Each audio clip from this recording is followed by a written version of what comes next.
Iran ও ইসরায়েলের মধ্যে হামলা পাল্টা হামলার ঘটনায় মধ্যপ্রাচ্য জুড়ে ব্যাপক উত্তেজনা ছড়িয়ে পড়েছে।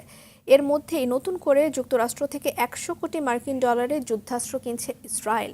মার্কিন গণমাধ্যম ওয়াল স্ট্রিট জার্নাল এক প্রতিবেদনে এ তথ্য প্রকাশ করেছে। অস্ত্র কেনার পরিপ্রেক্ষিতে ইসরায়েলকে কড়া হুঁশিয়ারি দিয়েছে ইরান। বিস্তারিত সামদানি প্রত্যয়ের রিপোর্টার।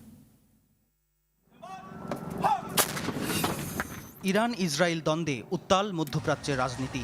এর মধ্যে আরেক বোমা ফাটালো ইরানের পারমাণবিক বিভাগ। ইসরায়েল ইরানে হামলা চালানোর দুঃসাহস দেখালে তাদের নির্দিষ্ট লক্ষ্যবস্তু ধ্বংস করার জন্য শক্তিশালী ক্ষেপণাস্ত্র ছোড়ার ট্রিগারে আঙুল রাখা আছে বলে ইসরায়েলকে হুঁশিয়ার করে দিয়েছেন ইরানের পারমাণবিক কেন্দ্রগুলোর নিরাপত্তা ও সুরক্ষা বিভাগের কমান্ডার ব্রিগেডিয়ার জেনারেল আহমদ হাক তালাব।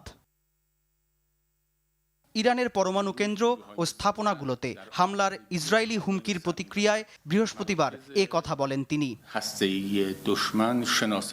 ইরানের ইসলামী বিপ্লবী গার্ড বাহিনীর কমান্ডার জেনারেল আহমদ তালাব আরও বলেন, ইসরায়েলের এ ধরনের পরিকল্পনা নতুন কিছু নয়। অবৈধ ইহুদিবাদী ইসরায়েল বহু বছর ধরেই এ ধরনের হুমকি দিয়ে চলছে। তারা এর আগে ইসরায়েলের পারমাণবিক শিল্পের বিরুদ্ধে নাশকতা চালিয়েছে এবং সন্ত্রাসী পদক্ষেপ গ্রহণ করেছে। تجدید نظر در دکترین و سیاست‌های هسته‌ای جمهوری اسلامی তিনি আরও বলেছেন, ইসরায়েল ইরানের পারমাণবিক স্থাপনায় কোনো ধরনের হামলা চালালে তাদের পরমাণু স্থাপনাগুলোতেও বড় ধরনের হামলা চালানো হবে। তিনি বলেন, আঘাত করে পার পাওয়ার যুগ শেষ হয়ে গেছে। ইরানের বিরুদ্ধে কোনো ষড়যন্ত্র করলে সশস্ত্র বাহিনী এর উপযুক্ত জবাব দেবে। আমাদের সশস্ত্র বাহিনী তাদের উপর এমন আঘাত হানবে যা তারা আজীবন মনে রাখবে। সামদানি প্রত্যয়, RTV।